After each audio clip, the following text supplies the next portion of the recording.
Spring 2003. While we were living in Germany, we thought we would take the opportunity and go up north and visit our relatives. Aunt Olga is really the cousin of Erna and Elsie. Here we are, 1.5 hours north of Berlin, visiting their homestead.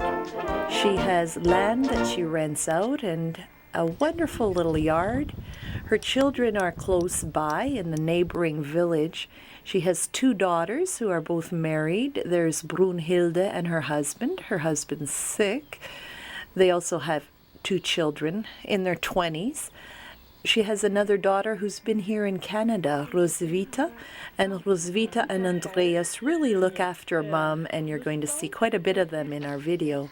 Roswitha and David have 2 children, David and Katrina. So we're entering the barn. They used to keep a lot more animals. Now that's basically empty, and her main activity is her chickens and her geese. She's getting out the chicken food, and we're going to go and feed the chickens.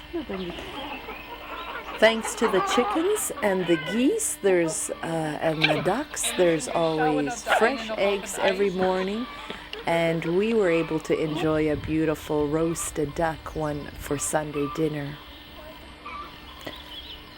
During the time when East Germany belonged to the Soviet Union, there was collectivization, and she worked on a collective. Today things have changed, and as you can see, they've done wonderful remodeling. We're busy here making some Kartoffelklöße, which is a staple food, a sort of special party food. Really, they're potato dumplings. We're getting ready for Sunday dinner. There's the roasted duck I was talking about. So they eat well. Hey, now come on. Over there, you can see a party room. It was a garage that they've converted. That whole building has been renovated this spring. We're inside now, and they've got space now to have lots of folks over and have wonderful parties. And they're very proud and happy about this outdoor party room. You wouldn't be able to use it in the winter much, but certainly spring and summer and fall, it's wonderful. There's her son. Now we go over to her brother's house, a little of 10 minutes away. His family settled after World War II. Today, the 3rd generation is living in there already. The old grandparents have passed away, and Herta's husband, Oswald, has also passed away. Herta, his wife, is quite ill with heart problems. You can see her in the picture, the older lady in the white in the center. She and her husband had 4 children. Oscar, who's my age, is handicapped. They also have a daughter, Marta, and Ilona, and the youngest son, Jörg, is living in this house now with his family and has converted this huge barn house. The Scheune, Stall, and house now form a beautiful, big, modern house with Herta living in a suite and her son also having a room upstairs. Sunday supper. We had a wonderful Sunday dinner, as you remember, with roast duck. But now for supper, we're going to have barbecued steak. And you see Andreas, Roswitha's husband, getting them ready on the Barbie. Playing in the background are Brunhilde's children. It's her daughter and the daughter's boyfriend. The daughter also has a cute 2 or 3-year-old little girl who kept us all entertained. And to keep us further entertained, Andreas just loves to talk. So he told us all about the changes that had occurred since Die Wende, and particularly he talked about what happened when collectivization was dissolved. I guess they had kept records, and the records were still there as to what each person had brought into the collective.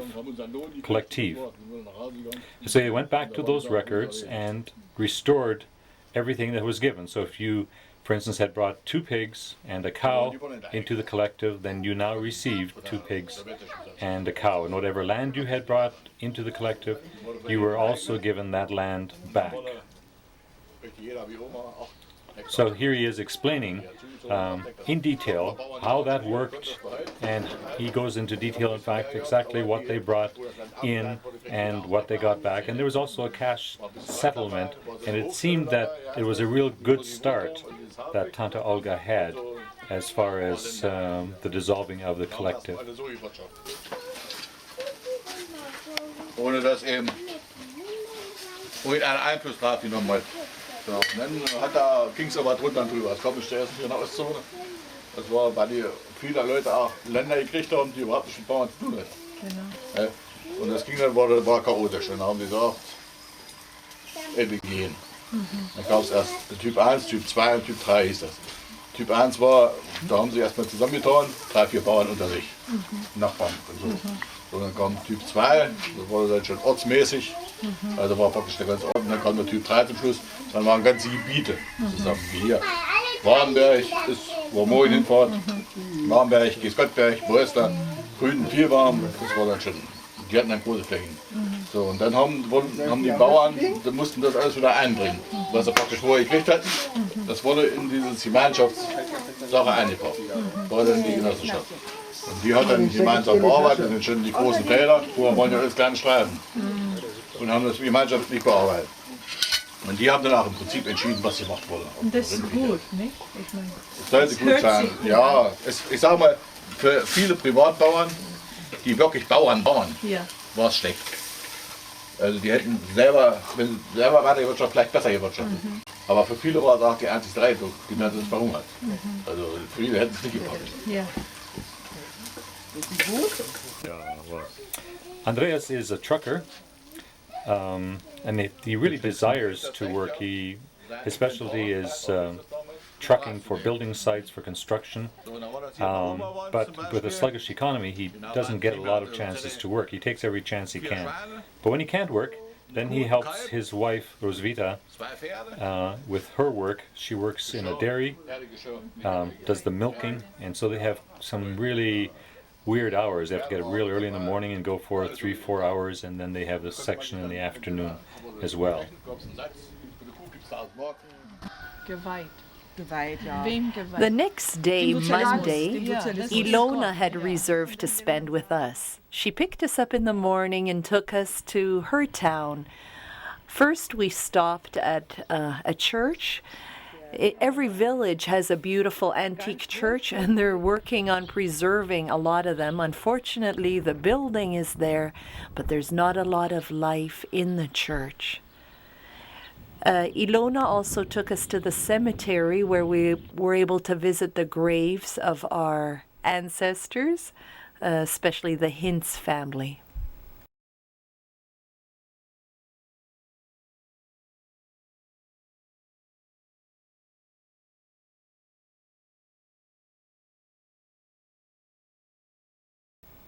So 15 minutes away we get to Warenberg, the stork town, and certainly there is a wonderful place to see stork nests, and they had just arrived that spring.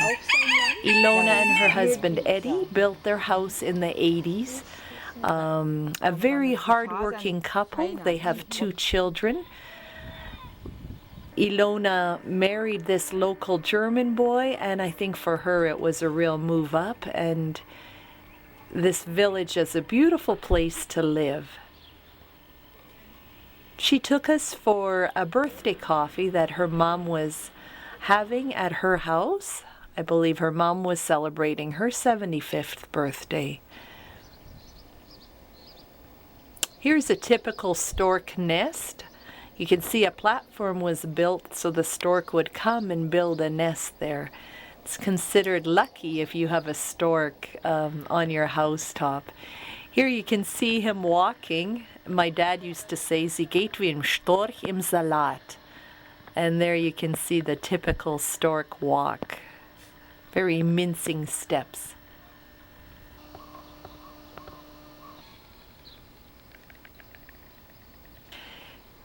It was the end of April, but spring had definitely come to Warenberg.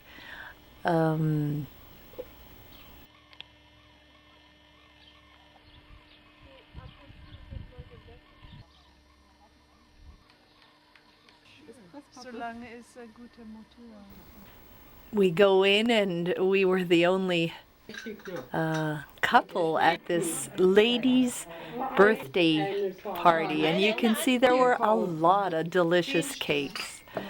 We had a hard time sampling them. I mean, because there were so many of them. And everyone was real friendly and found us quite entertaining. In this town of Warenberg, because it's located on the Elbe River near the border between what was formerly the east and west parts of Germany, people would come through here to cross the border. And Eddie told us a lot of interesting stories about how life was under communism. If you want to hear more, go visit Eddie. He told us how one time the local Spitzer, the spy, who was the postmistress, noticed there was someone new and strange in town. Immediately the police are phoned and that person is trailed. They phoned Eddie and said, "Eddie, come, someone is trying to cross the border." But his wife said, "Oh, Eddie's sick." Later the postmistress said, "You know, Eddie should have just come and run along with the other guys. He would have gotten 500 mark just for doing that." And that's how they captured people. On Wednesday morning, we were a happy group heading off for Lonschka, Poland. And Olga, this was the first time back to the place she left 64 years ago. Thanks to this young man, a pastor, Pastor Markel, we spent the night after a long train trip. From early morning till supper, from 12:30 till 6:30 roughly. We spent the evening, 2 nights in this place. It is a church-run senior citizen home, and they have 2 guest rooms that we could rent for us.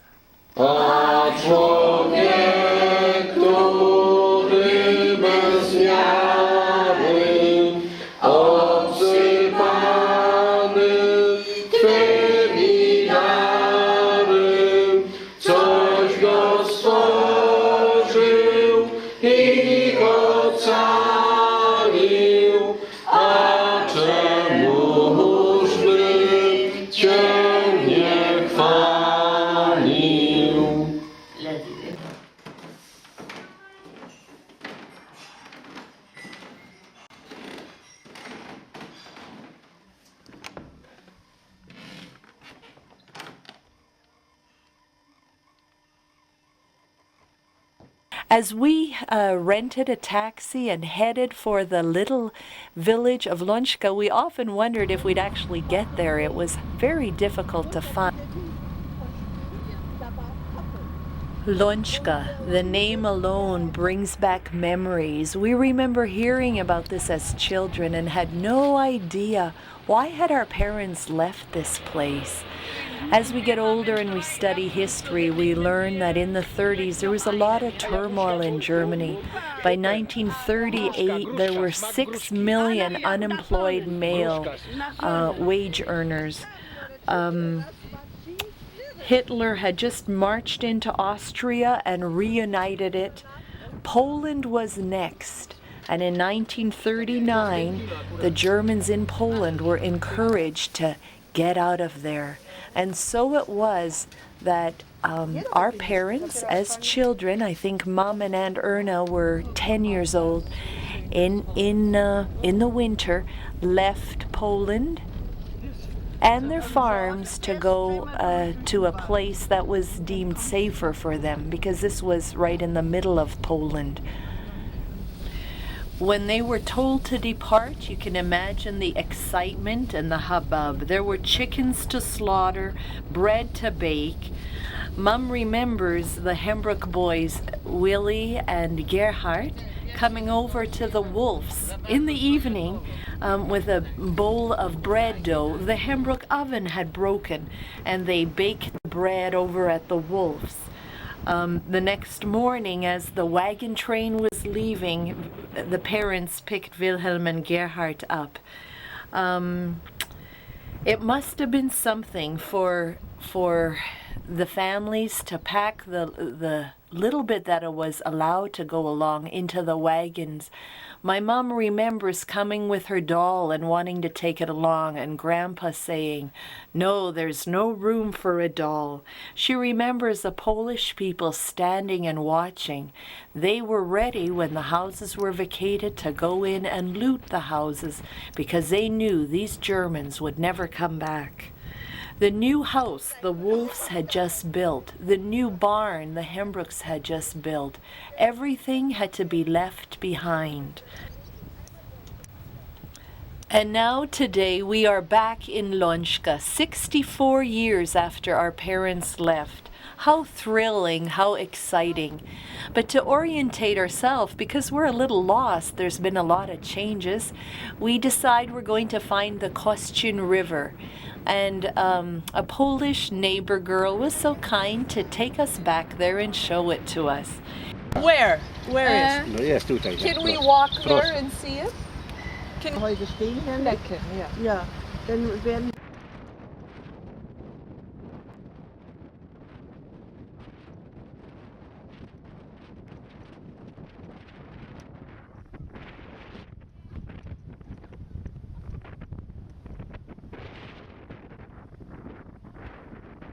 Here you see it, it's a little smaller than I expected. Willie actually fished in here, as did a lot of boys, I guess. It's a swift flowing stream, and Aunt Olga is real happy to see it again. The young Polish girl says that she'd be willing to come with us, and so she acted as a translator that whole day. She was the one who would go up to different farmers and introduce us and explain why we were in Lonschka and what we were trying to figure out.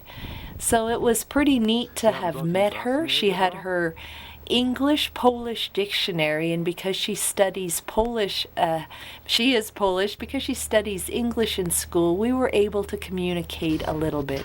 This is her father working.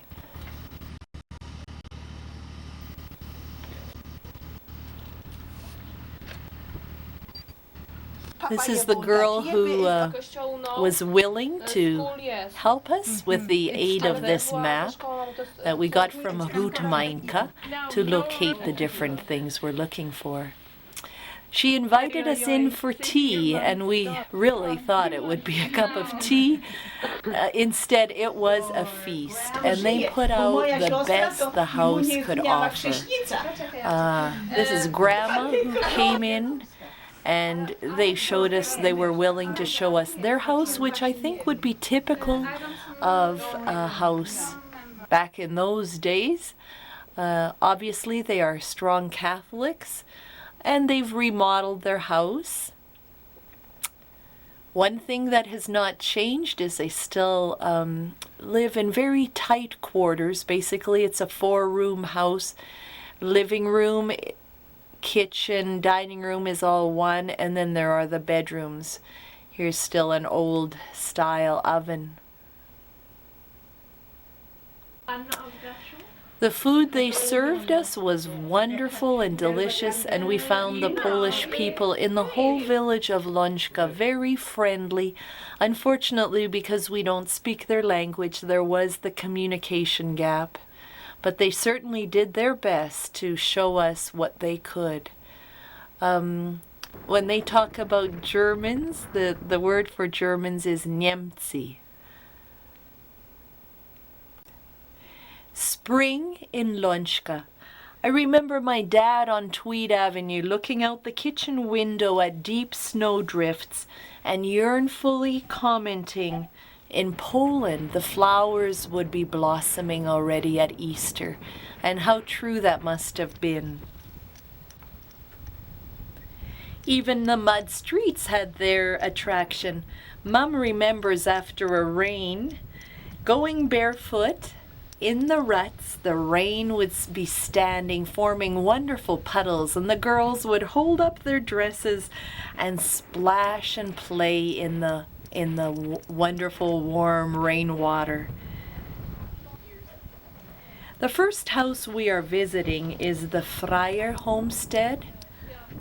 When the Germans were leaving, Freier stayed behind because he had a Polish girlfriend.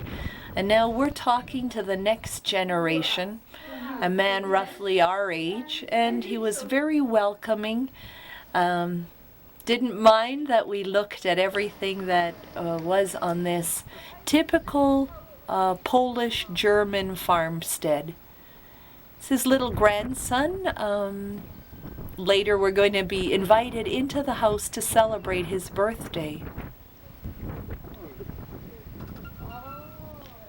A very important part of each farmyard, of course, is their cold cellar.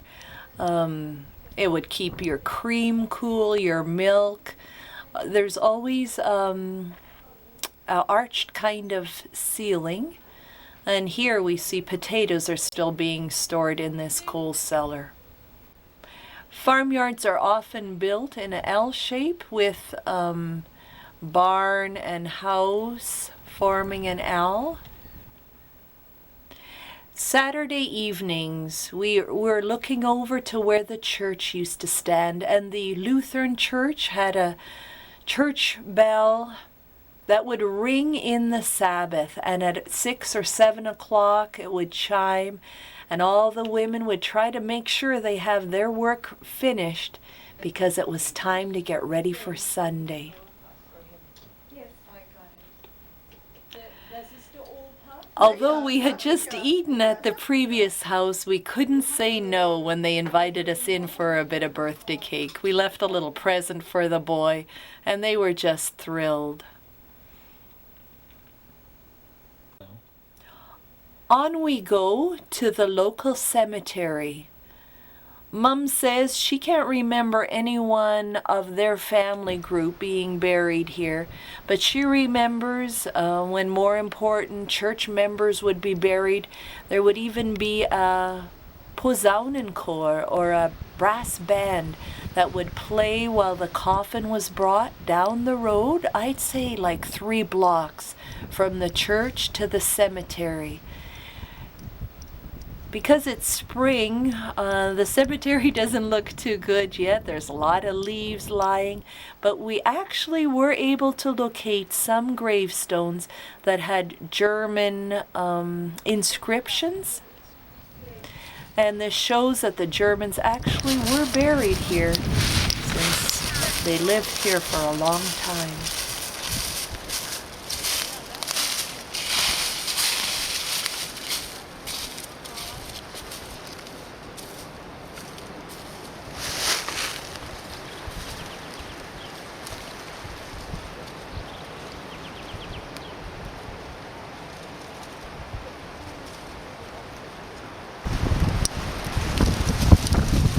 Da ist ein Weg, wo wir dann auf den Friedhof kamen. Ja, hier runter, ja. Und die Wälder, das war, so viele Bäume waren es damals nicht. Und unsere lagen da. Und hier sind wir, naja. Ja. Naja. Die Bäume, alle, die Wälder, das war alles. Das sind alles neue Häuser. Die Häuser, die uns so eine große Höfe gab.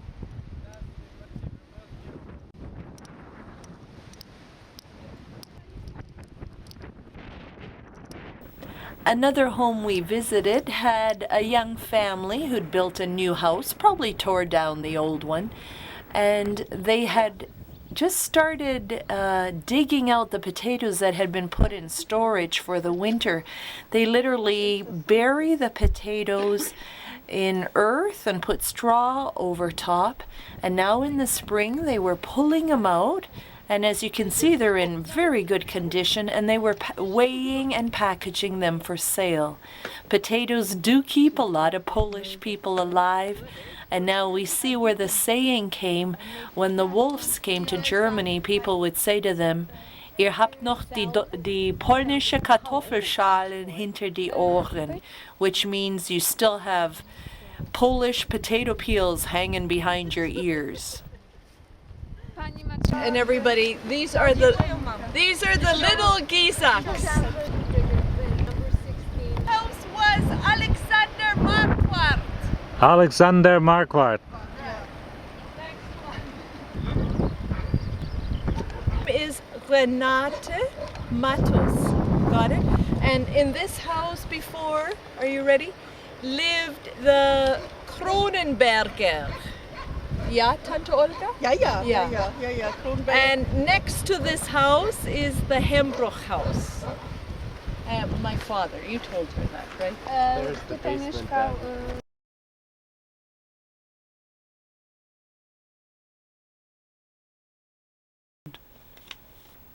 Next on our priority list was to find the Hembruch homestead, since it's out in this neighborhood. The Hembruchs had just built a new barn, as I mentioned earlier, and we believe this foundation is all that's left of it. We do have pictures from Ruth Meinke about 10 years ago. The barn was still standing, but today it's collapsed. Remember, we are talking 64 years ago.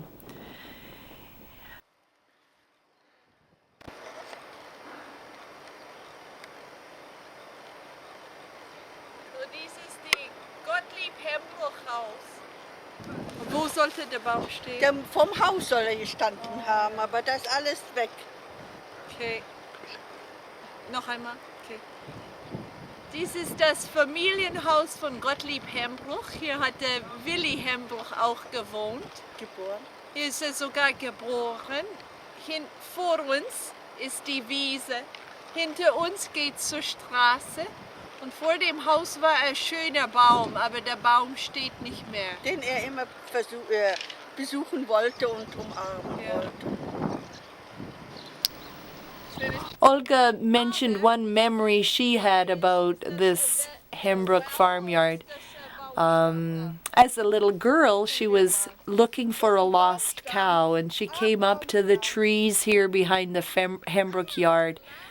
And she was looking and looking, and she met Willie, and Willie said, "Olga, don't worry about that lost cow. Go home. That cow will just come back to you." And sure enough, she remembers she went home, and soon after that, the cow did return. Down the road from the Hembruch farm, we locate the old school. Szkoła podstawowa w Żeliszewie, punkt filalny w Łączce. 35 years ago, our guide said her mom still attended school here. Today, however, there is no school in Lonschka. The kids are bused to closer towns. After visiting the school, we head over to the wolf farm. We searched for it and believe we found the place where the house stood. The house, unfortunately, is gone. There is a barn that people say the Niemcy built. We don't know if this is the original one that Grandpa built. But anyhow, here we are standing where the wolves once had their beautiful new home, which was open as a church home for a lot of people. How did this come about when there already was a Lutheran church in town? Let me tell you, when Grandma was a young girl, probably a teenager, she went to a camp meeting in West Prussia with a friend, and it was while she was there she asked Jesus into her heart. Now, years later, as a married woman, having lost 2 little boys already in infancy and raising 5 children ages 10 and under, she had a heart that just yearned for God's truth and so she and her husband Fred were happy to welcome traveling ministers into their home. Bruder Sonnenberg was one of them. They would invite their neighbors.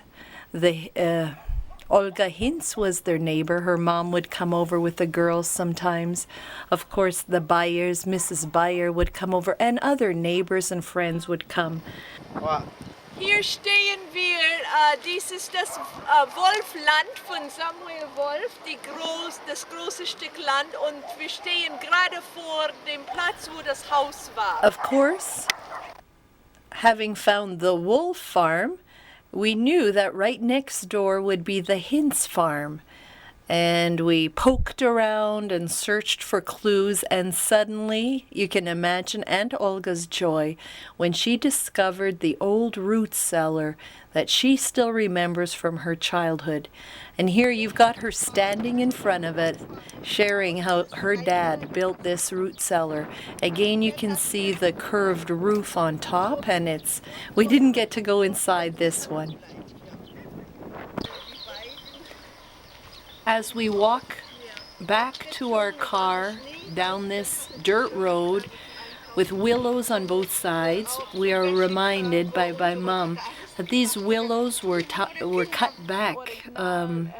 Occasionally, the men would go out and cut straight branches the size of a little finger, and then in the winter months they would be sorted and woven into useful baskets and all kinds of other useful things during the long, cold winter evenings.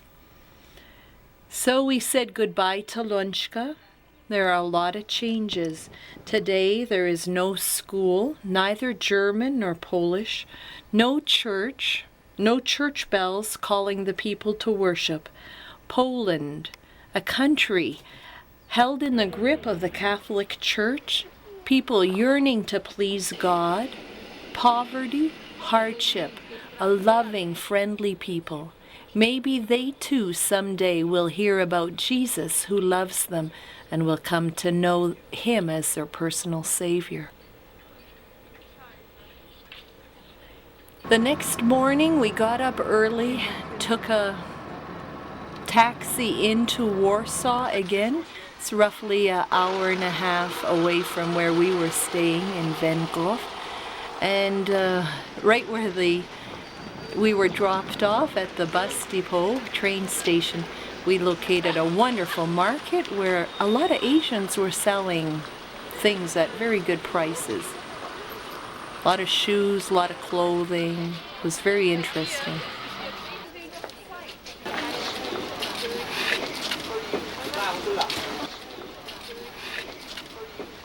And then we went to the train depot and said goodbye to Tante Olga. She headed back to her home. Also, Viele Grüße, ja? ja, werde ich machen. Ja, schön. So, noch Grüße an die Mama. Ja, mach ich. Ja. Und macht ihr nicht. Zeigt die schöne Ja. Aufnahme. Jemand schickt das neu. Viel Spaß noch. Ja, geht's heute.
Cukierki! Dziękuję, dobre!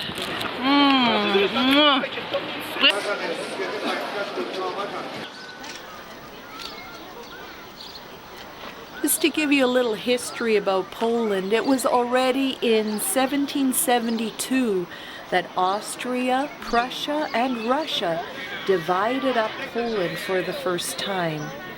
Kaiser Joseph II of Austria, Frederick II of Prussia, and the Tsarin Catherine of Russia decided that each of them would take a part of it. Poland had a weak king who watched helplessly as his country was divided up. He wasn't in charge. Rival royal cliques called the shots. And so, since that time, Poland became a ball that was tossed back and forth between stronger neighbors. This one is garlic. Not Macie pierogi? Dobre, bardzo dobre. To zapraszamy jeszcze raz. oh, they're tak.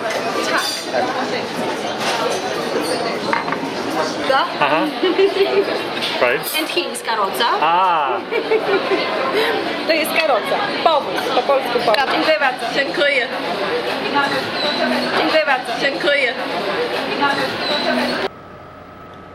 The last leg of our journey began with a 4 a.m. wake-up call, which was necessary to catch a 5 a.m. taxi that hopefully would allow us to catch our 7 a.m.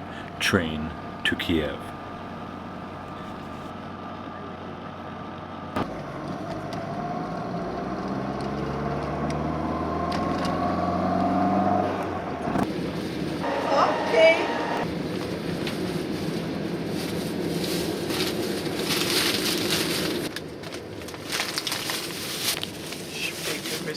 Fish noch bekommen. well, Stefan, what's happening? Well, we're in the train going to Kiev. And And we almost missed it, right? yeah, we almost missed it. Got in at the wrong station and we're there like 40 minutes early, so we still caught it. And then, yeah, we got on and found out that the train was hit by mafia the night before, so we're happy we got on here in Warsaw instead of Berlin. And I'd like to tell you the details how the holdup happened. Gas was let in through the ventilation holes of the sleeping compartments, which is where the international people are. And our neighbor, a Swiss man from Zurich, his track pants were slid open, the pocket was slid open, and they removed his wallet.